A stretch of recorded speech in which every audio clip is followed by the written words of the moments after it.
So, do you know Mr. William Lane Craig? This is a hugely smart man, and listening to him sounds like you're reading an official academic essay. You see, I've written a lot of essays, and I wish I could write them as fast as he formulates his sentences. Mr. Craig is well known for his philosophical way of debating. He, among others, made the cosmological argument popular again. I don't know about any atheist who has actually won a debate against him. So what is this argument? How does it work? And his variant, the Kalam cosmological argument, is that the only one?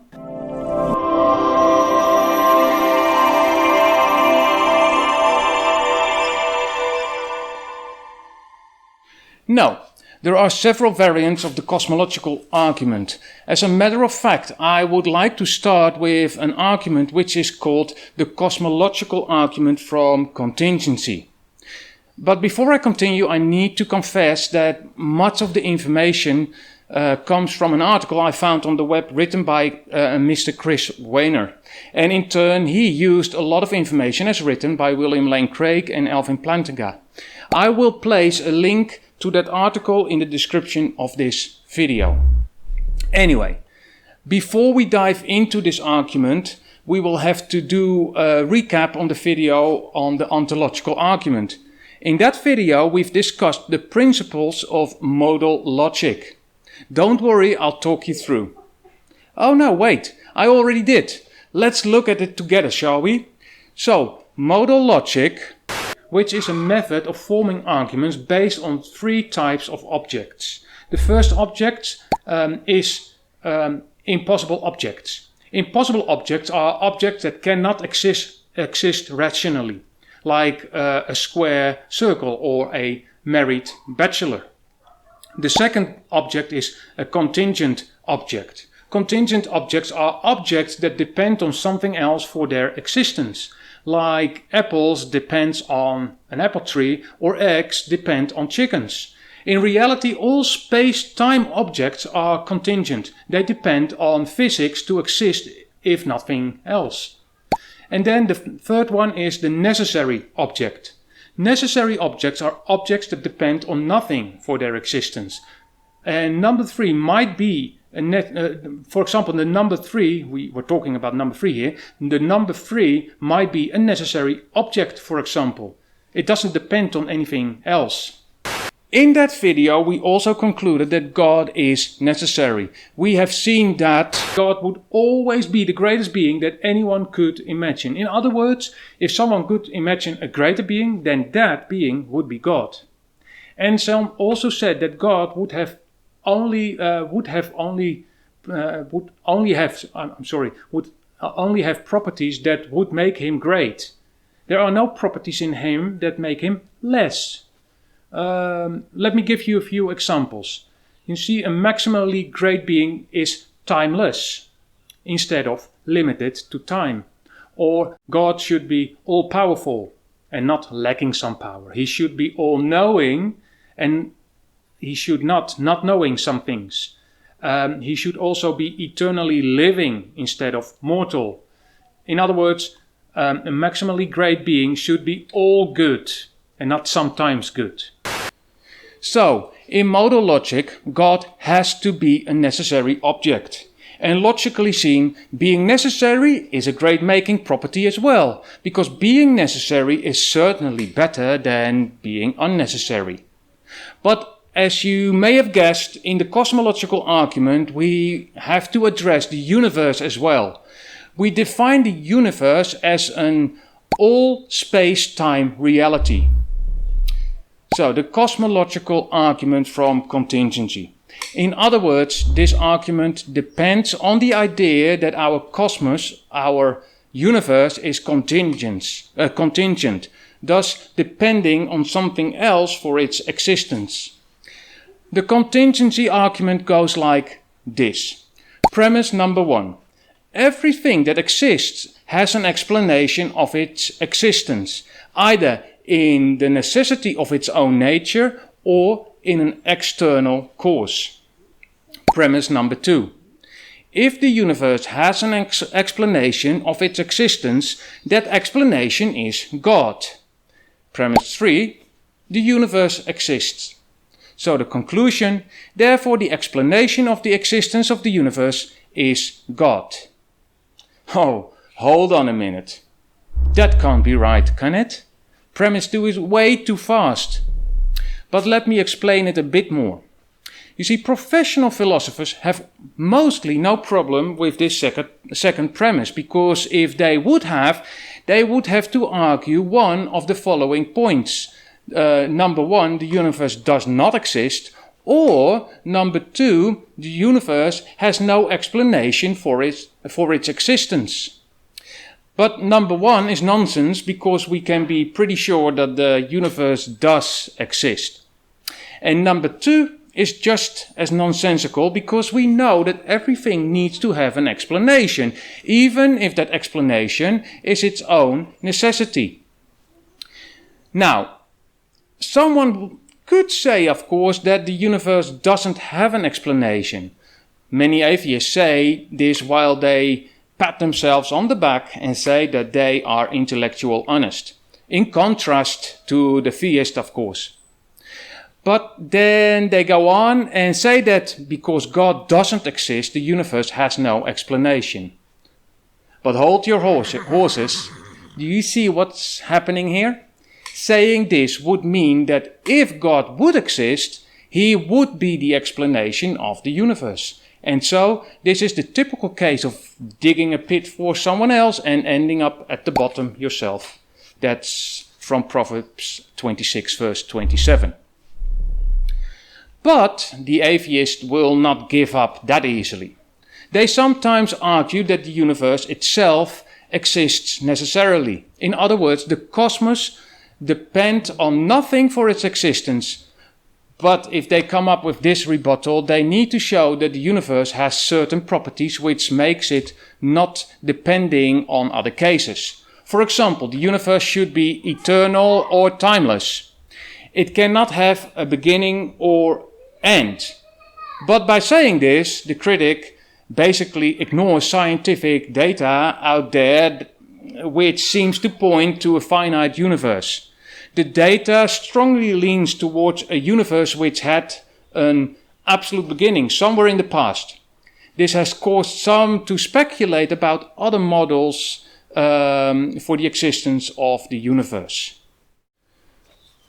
There is, however, another way to counter the idea of a universe that exists necessarily, namely with a slightly different approach on the cosmological argument. The second argument I want to tackle is called the Kalam Cosmological Argument. This argument became very popular because of men like William Lane Craig. But don't think he invented the argument. No, this argument has been around for at least 1200 years, give or take a few years. The term Kalam is Arabic and means eternal. The earliest form of this particular argument was formulated by Islamic thinkers. The Kalam says that each effect needs a preceding cause, and when that cause itself is itself an effect, then that too has its own preceding cause. Obviously, this could not imply a backward-facing chain of causality. If you think about it, you might see the problem, If everything is caused, this backward chain will never end. In that case, there would never be anything to begin the chain in the first place. It's like watching toppling domino tiles that never had a moment when they started to fall, but they fall nevertheless. A literally infinite series of past events is senseless. It means literally infinite time between two moments. So there must be some point at which the chain of causality started. So the argument cosmological, the Kalam cosmological argument goes like this. Premise number 1. Everything that begins to exist has a cause. Premise number 2. The universe began to exist. Conclusion. Therefore, the universe has a cause. So that's nice and short, isn't it? But I think some explaining would be nice. You see, premise number 1 is very smart. It's simple and clearly says that only things that start to exist has a cause. This disqualifies God because he is considered to be a necessary object. This little sentence also makes it obvious that nothing can come into existence out of nothing without a cause. And finally, it is scientific. I wanted to say proof, but it's scientific. Everything we experience and observe tells us that this statement is actually true. Now, let's take a look at premise 2. Premise 2 just says that the universe began to exist. This is where the battle starts. We as Christians believe that the universe had a beginning. At least I hope you do. But the scientific community has fought against this idea. Why? Well, to admit the universe has a beginning is aching towards admitting that the Christian worldview is true. An absolute beginning of the universe is what the Bible teaches. But be that as it may, the prevailing view on cosmology is the Big Bang cosmology. I will not go into that discussion, but it is among the most accepted models of the universe. Cosmologists can come up with all kinds of fancy ideas to demonstrate that the universe is eternal, but none of these ideas are truly satisfactory. So, the atheist is stuck with the idea that the universe began to exist. It cannot be eternal, and because of that, it cannot be necessary. He or she needs to deal with a universe in which matter doesn't pop into existence. A universe in which both time and space had a beginning. Oh boy, that must be a real bother to them, for them. So what are the theological implications? Now, think of it. The universe started to exist, and this starting point was also the beginning of time, space, and matter. What does this say about that, what caused it all? Well, first of all, the cause cannot be time, space, or matter, because those three things were not there yet. In other words, the cause must be timeless, spaceless, and immaterial. Now, philosophers came up with two possible objects that caused the universe. The first one would be something abstract like numbers or descriptions of shapes. And the second one would be a mind.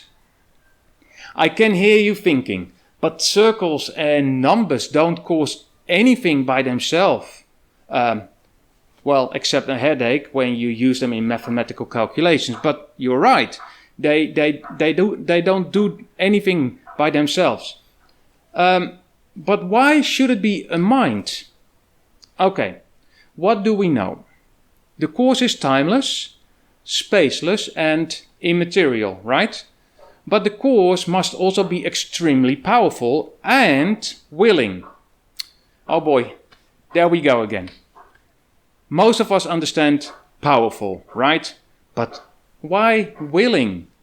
As we have already discussed, before the universe began, there was no space, no time, no matter, and no known chain of reactions which could cause anything to happen. So for anything to come about in this situation, a situation in which there is literally nothing to respond or react with anything, it must come about by the will of a mind, commanding or forcing into existence something which would not otherwise have any means of existing. There was just no other mechanism by which something could come into existence other than a willing mind. Well, this is such a big bother for atheists. They find themselves in a pickle because now they have to explain how the universe actually started out of nothing. No, they cannot invoke something else than the natural world. Their worldview is bound to the natural material world only. But for the Christian, this is not a problem at all. Unlike timelessness, spacelessness, and immaterial, and being extremely powerful, willingness is a unique personal trait. Philosophers might call this ancient causation, but the Christian might recall the first chapter of the Bible, which says, "In the beginning God created the heaven and the earth was without form and void, and darkness was upon the face of the deep.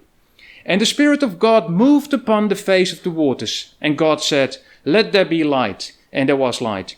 And God saw the light, that it was good. And God divided the light from the darkness. And God called the light day, and the darkness he called night. And the evening and the morning were the first day." Do I say that the cosmological argument gives us proof for the existence of God? No. It is the same as with the other theistic arguments. These arguments will never 100% prove that God exists. It cannot prove that the first cause is the God of the Bible. To show that the God of the Bible is the most plausible God that exists, you'll need to use different arguments. And many atheists will simply say that you've only showed that there is a first cause, and rightly so. But the thing these arguments do is making the existence of a God very likely and logically sound. Anyway, this argument gives us a timeless, spaceless and immaterial, all-powerful and willingly being. Is there a trait missing? Yeah. Because we as Christians believe that to create something as miraculous and complex as the universe, the cause needs to be maximally intelligent too. No worries, we'll come to that in the next video. For now, I like to point you to the description of this video. You'll find a lot of information there. Whenever I find or use something, some interesting things, I'll link it there, but you can also find ways to support me. And some of you already did and still do. And I would like to thank you for that. It's very encouraging to see and read that you actually enjoy my videos. If you are watching this video on BitChute or YouTube, I would also like to invite you to my Odyssey channel. Odyssey is a platform which is based on a new protocol called Library. It is censorship free, unlike YouTube and others. It would be great if you start following me there.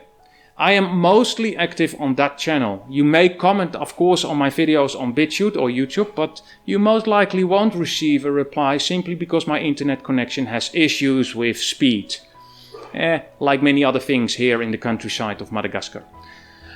You can also start your own channel on Odyssey. That would be great. And if you use my invitation in the description as well, we will both receive some free LBC.